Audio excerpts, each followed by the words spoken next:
masks, plus why fat comedians rule. Published by the Hopecast Network. Chapter 13: Bike Cop Days. The Tax Collector. The dual life of a bike cop. The dual life of a bike cop, where the thrill of serving justice meets the sudden realization that your patrol vehicle is powered by your own legs. It's not just a job, it's an adventure and a workout rolled into one, complete with spandex shorts, a polyester uniform, and a helmet that could double as a giant sweaty teacup. Believe me when I say, no one takes you seriously when you pull up on a bike. Oh, look, it's Officer Spandex, they say, suppressing laughter while pretending to wait for the bus. But in the world of law enforcement, every laugh hides a secret and admiration, or perhaps a downright fear of being ticketed for a mischief not yet committed. My days on the bike were filled with contrast. One moment I was enforcing traffic laws, the next I was salming between patchy sidewalk cracks while chasing down a kid on a BMX who just snatched a magazine from the corner store. I can still picture that kid sprinting away, wind whipping through his hair, thinking he's cooler than James Dean. Meanwhile, I, the intrepid bike cop, was puffing like a steam engine, trying to keep up. If only I could have trained him instead of Jason. We might have taken on the youth crime epidemic a more entertaining approach. Imagine Jason with a skateboard. Every patrol ride left the participating in the Tour de France felt like participating in the Tour de France. But my race was to keep in peace in the suburban streets. I would often think about how dramatic it must look. A trail of rogue cyclists scattering like ants every time my shiny badge hit the sunlight. You'd think I was a superhero on a mission, but really, I was just a guy trying to keep himself from tumbling over while dodging skateboarders and leashed dogs. The irony?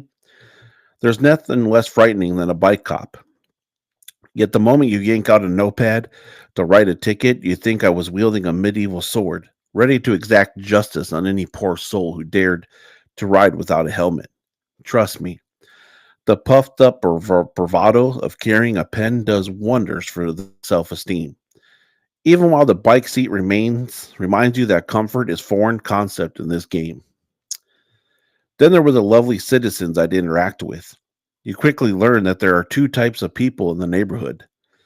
The rule followers who nod at you like you're their long lost hero, and the renegades whose sole mission in life is to make your day a little more interesting. I still remember the time a particularly sporadically grandma approached me as I was taking a break, legs crossed, sipping a lukewarm cup of coffee. Do you have a license for that bike? She inquired with the seriousness of a detective. I had to stifle a laugh. Was there a black market for bicycles I hadn't been heard about? My response, which I still cherish, must have confused her. Yes, ma'am. License number BIKER forever. Pending renewal next week. She raised an eyebrow but ambled off, uninterested in my witty repartee, perhaps saving her energy for an audacious confrontation later. However, amidst the hilarious moments, there was a genuine sense of pride in representing law enforcement on two wheels. I became somewhat of a local celebrity.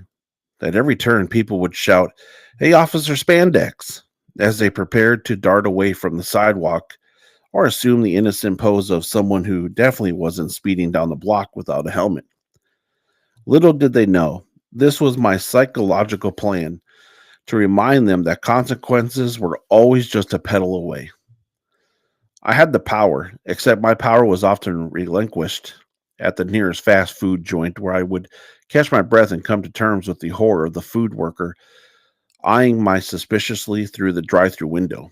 No thanks. I'm not in pursuit. Just here for a number two. Ultimately, being a bike cop shaped me into a unique hybrid of lawman and athlete that the streets of my town had never seen before. Every bike ride was a personal triumph over inertia, while simultaneously allowing me to dispense wisdom and hilarity in equal measure. The thrill of training killers was all well and good, but I'd argued that facing down a kid on a sugar high and trying to enforce the helmet laws take a special kind of skill. Wear your shorts with pride, ladies and gentlemen, because every ride is a testament to an indomitable spirit and a very average rider behind the law. So if you ever see a bike cop, throw them a wave, because the one wheeled chariot of justice is more than just a laugh, it's a lifestyle. Tax collection on two wheels. Tax collection on two wheels sounds like the infomercial for a bizarre new reality show, right? Picture this. I pull up, clad in my bike cop uniform, ready to enforce what I like to call patrolling the errant cycle of an economic responsibility. You'd be surprised how many people seem to overlook the charming little law called pay your taxes. Apparently, when you live in a cul-de-sac blissfully removed from reality, thoughts of tax deadlines float away like dandelions at a picnic. You might wonder how the concept of a bike cop leads itself to tax collecting.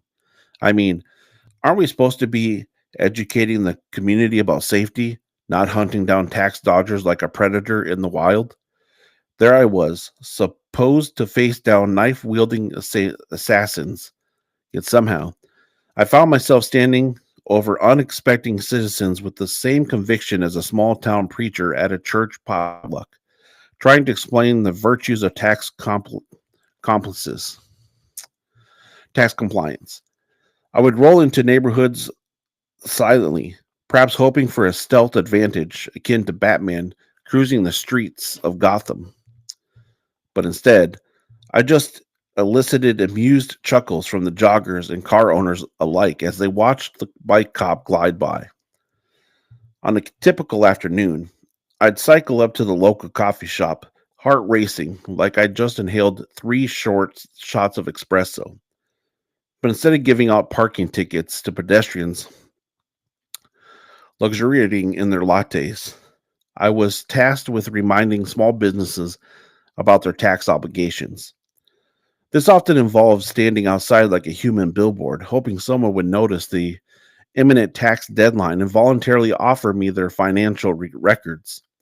And when they didn't, I resorted to threats, vowing that if they didn't comply with the authorities, I would unleash my bike cop charm on them. Spoiler alert, no one took me seriously, not even the local cats. If only I could have snapped a megaphone to my bike. I remember weaving through a particularly rowdy neighborhood once where kids were playing on the streets while parents merged into oblivion with their Pinterest boards and Facebook posts. As I approached one errant homeowner, I made the terrible mistake of asking, "Excuse me, sir, do you happen to have your tax records ready handy?" The homeowner's response, "We don't believe in taxes here, officer." Oh, the sweet thrill of philosophical discourse. My response was immediate. "But, sir, taxes are like a birthday candle on your cake. Sure, no one enjoys it, but it's how you celebrate turning another year older, albeit less spending money." He laughed, but I heard not a peep about moving those records. In the end, I had to cycle away, wishing I had just brought a slice of cake instead. Nonetheless, there were daily victories celebrated like mini Olympics. One sunny afternoon, I discovered a lawn care company refusing to disclose their tax information. I pulled up, ready for action as the sun glinted off my spandex-clad legs. Think of it think of it as the ultimate showdown of paperwork, with a classic mix of charm and desperation. I declared, "If you don't show me your receipts, the lawnmower will see some serious consequences." The men stared at me, stunned by the tireless dedication. What can I say? The power of the bike cop awaits no one. For all the laughter and misunderstandings, tax collection helped build community bonds. The very act of cycling through neighborhoods forged connections as if each pedal stroke was a link in the chain that could eventually lead to compliance. People recognized me, shared stories, and I became something of a comic relief vehicle in their lives. Perhaps they don't take my authority seriously, but they appreciated the humor in it all, and I began to serve a dual purpose: law enforcement and local comic relief, all from my trusty two wheeled steed. Task collection on two wheels might not have been the action packed life I expected when I trained Voorhees, but it came with a fair share of laughs, quirky interactions, and unexpected camaraderie. As I pedaled my way through fiscal responsibility, armed with nothing but my wit and a notepad, I realized that sometimes the road less traveled, as the local cafe on the tax evading lawn service, is indeed a path to enlightenment and joy. Just remember, if you're ever approached by a bike cop, don't take it lightly. You could be the subject of the next round of who pays their taxes and who likes to have fun avoiding them. Now that's the thrill ride worth every pedal stroke. Interaction with the citizens. Interactions with the citizens. What an elastic mix that was. Being a bike cop allowed me to immerse myself in the rhythms of everyday life, right from the front lines where the drama unfolds at a ratio of one ticket to every 10 neighborhood conflicts. Trust me, once you're on the guard, or the bike lane to be more accurate, you're an integral part of the fabric, weaving through a tapestry of human quirks that would challenge even the most seasoned reality show producers. As I rode around, I couldn't help but think of myself as the unwitting star of my ongoing sitcom called Riding with the Rivals. The first interaction I often had was with those perplexed citizens who never quite understood what a bike cop was doing in their neighborhood. "Hey, officer, how's the bike riding treating you?" They'd shout out, as if we were old pals exchanging pleasantries about choices of vacation spots. Sometimes I respond in kind: "Oh, splendid. Caught a donut thief last week. How's your cake baking going?"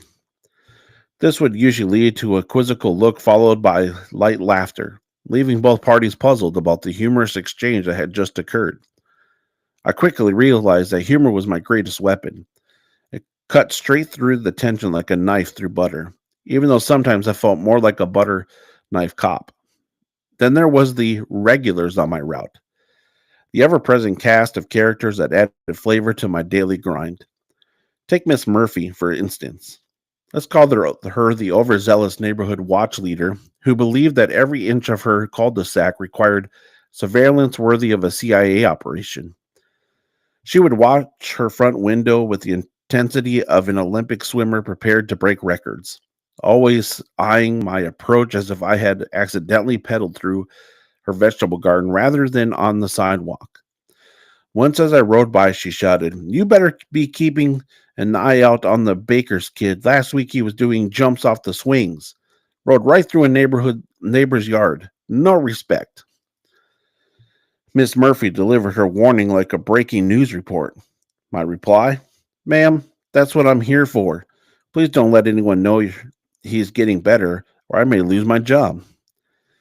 Then we had the local teenagers, somewhere between hilariously defiant and determinedly respectful. I still remember a chance encounter where a group of teens organized a bike race against me. They didn't see the absurdity of the situation. Experienced cyclists versus the bike cop.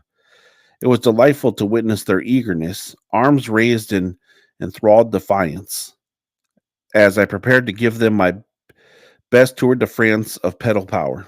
"Let's go, Officer Spandex," shouted one of the ringleaders.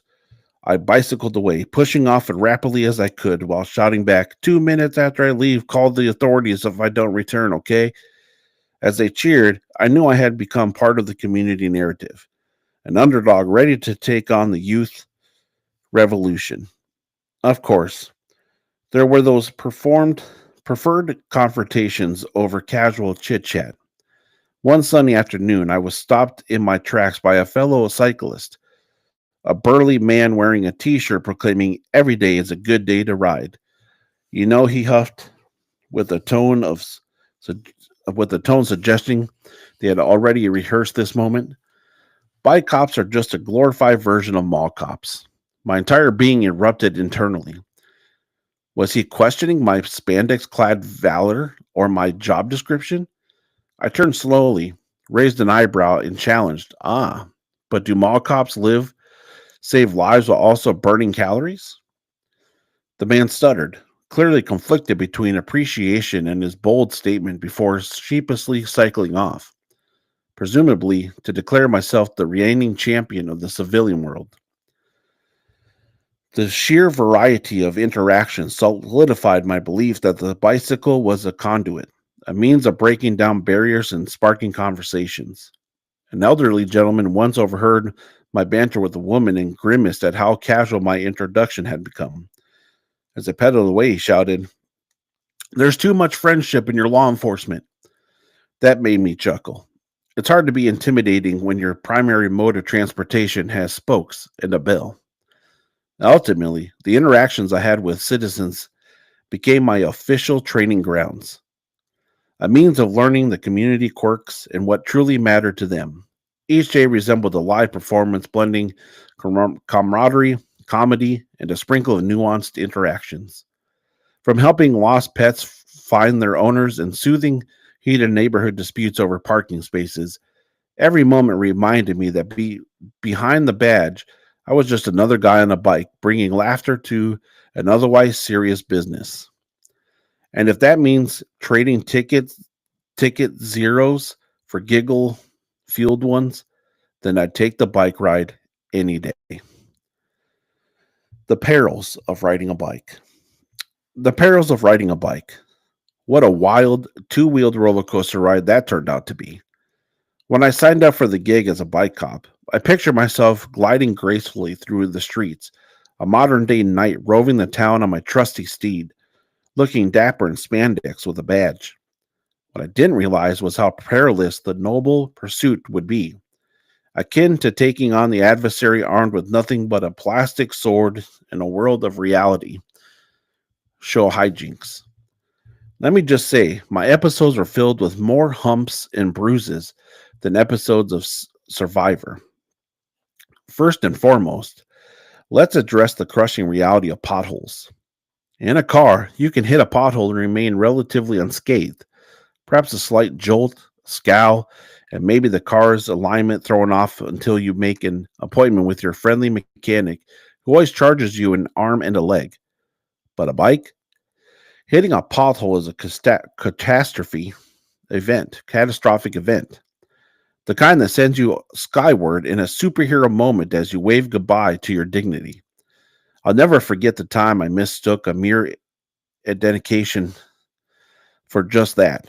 Identification, only to find myself airborne, wings flapping wildly before I gracefully landed on a neighbor's carefully manicured lawn and startled a group of unexpecting squirrels. They went nuts, and I was the unwitting star of their next episode of Nature Gone Wild. I couldn't help but feel that nature was laughing at my misfortune more than anything else. And then there's the notorious rambunctious dog effect. Every bike cop I know has battled these furry adversaries who seem convicted that the bike uniform is directly related to a postman's. As I pedaled down quiet streets, a dog charged out of nowhere, a flurry of fur and barking energy with one mission in mind: to take down the unusual invader. It's as if they had an eternal alarm system that shouted, "Alert! The man in the bright vest has arrived." My heart raced. Every yappy attack felt like an episode of Cujo, with me in the role of the helpless human nearly caught in a canine net. In that moment, all the training combating criminals melted away, and I find myself praying, not just for my life, but also for the dog treats and for the owners to control their very furry counterparts. Among the many perils, we must also discuss the unpredictability of the weather. Everyone knows that bicycles and rain do not mix well. It's a universal truth. Picture me zipping through town without a care, soaking up the sun, and suddenly being caught in an unexpected storm that turned the road into a slip and slide. The moment the skies opened up, I became a human pinball, ricocheting as I wobbled left and right, my love for two wheel freedom quickly morphing into a desperate attempt to stay upright. Honestly, I felt like a contestant on Wipeout, minus the raccoon suit and points for falling gracefully. It took no time before I was practically hydroplaning through puddles, praying the only witnesses were neighborhood cats lounging in the sun rather than any concerned citizens. Let's not forget traffic. Oh, the glorious ballet of vehicles, where I played the part of the overlooked extra. Cars and trucks would zoom past while I, the two wheeled outlaw, navigated with all the finesse of a toddler learning to walk. I once found myself sandwiched between a minivan and a sports car, the latter seamlessly determined to prove its effic- efficacy by speeding ahead of the former. In the fragile moment, I felt like a paper plate caught in the play of a giant hands. My route of choice now had me swerving as if auditioning for the next big action film. Talk about adrenaline. And what about the charming pedestrians, those quirky individuals who seemed blissfully unaware of my presence? One fine Sunday morning, I was blissfully cruising along a path when a lady began to jog in my direction while mindlessly scrolling through her phone.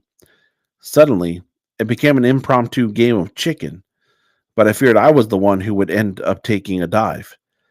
As I swerved just in time, literally dodging a collision with anyone who might cite me for using poor judgment, I exploded into a fit of laughter.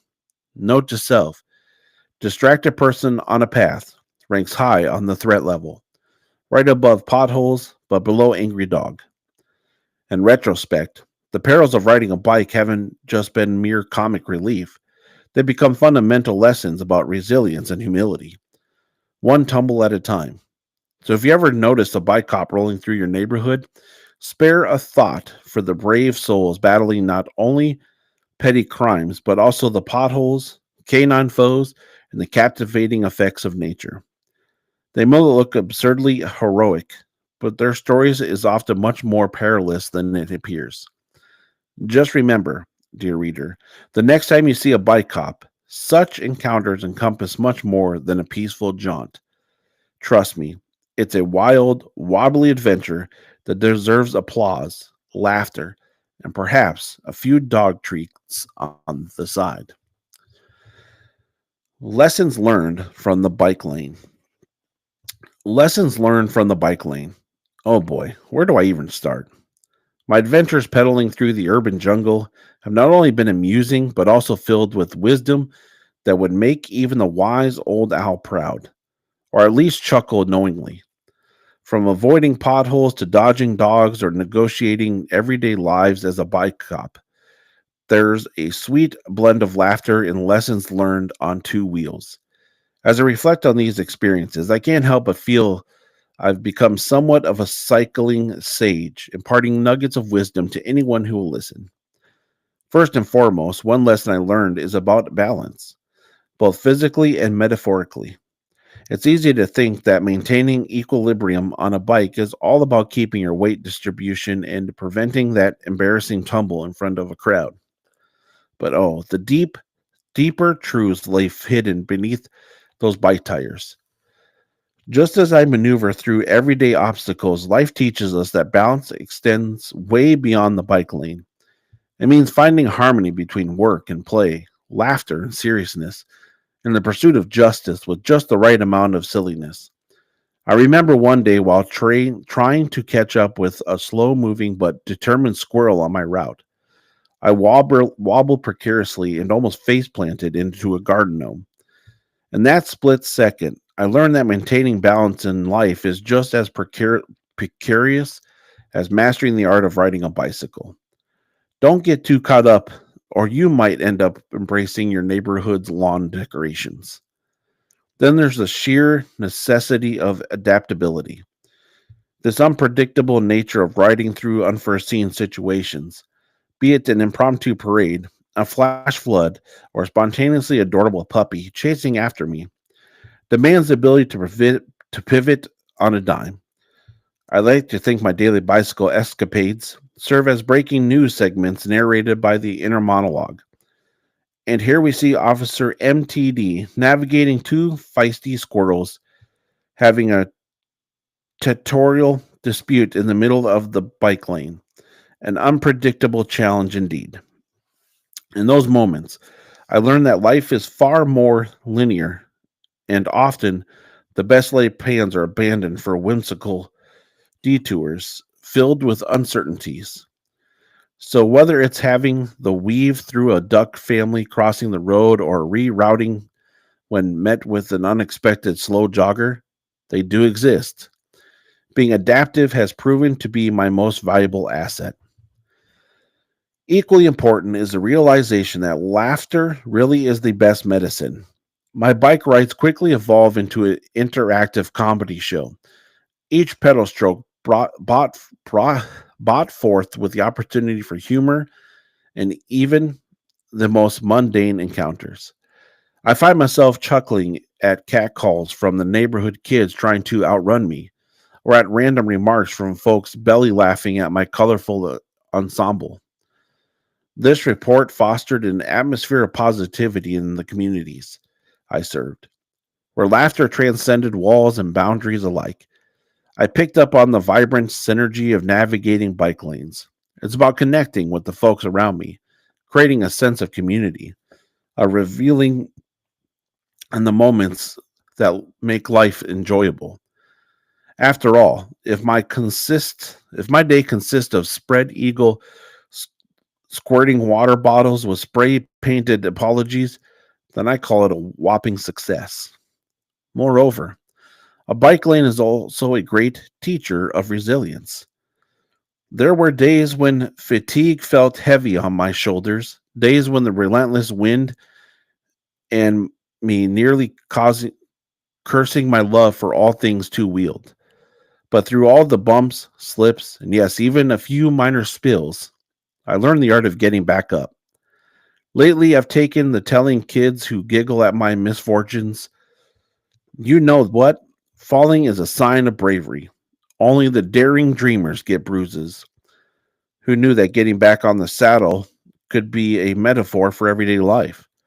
With minor setbacks along the way, the key is knowing how to rise above them, laugh off the silly moments, and keep struggling against those metaphorical headwinds, be they social justice or just another gusty day. Lastly, perhaps the greatest lesson learned is to embrace the present moment. In the rush of life, much like the hustle and bustle around a bike lane, too often we forget to take a moment for ourselves. While navigating those lanes, I realized that the joyful sensory, the smells of fresh baked cookies wafting from the local bakery, or simply the delightful chirps of a sunflower crowned bird could be drowned out if I didn't slow down every once in a while. Riding has taught me to appreciate the little things, the vibrant colors of autumn leaves, the charming antics of kids playing in a park, or even the trials of hasty joggers in neon shorts. Life spins by unless we stop to enjoy the ride, and little moments become the fabric that weaves through our experience. So here I am, an amateur philosopher with spandex shorts and a badge, taking lessons that transcend beyond the bike lane. I discovered that balance, adaptability, laughter, resilience, and embracing the present are not only key to enjoying every ride, but are also crucial to embracing life itself. Only keys to enjoy riding bike, but are also crucial to embracing life itself. With each pedal, I firmly believe I'm not just patrolling, I'm negotiating the whimsical, delightful, and perplexing world in which we all coexist. Remembering the folks around me, why not experience it all with a little laughter along the way? So come, fellow riders, let's share the joy, take lessons from the bike lane, and perhaps even co write our own comedic masterpiece of life, one pedal at a time. The Hopecast Network has reached out to MTD for further questioning on the things that have been written about him. His whereabouts are unknown at this time.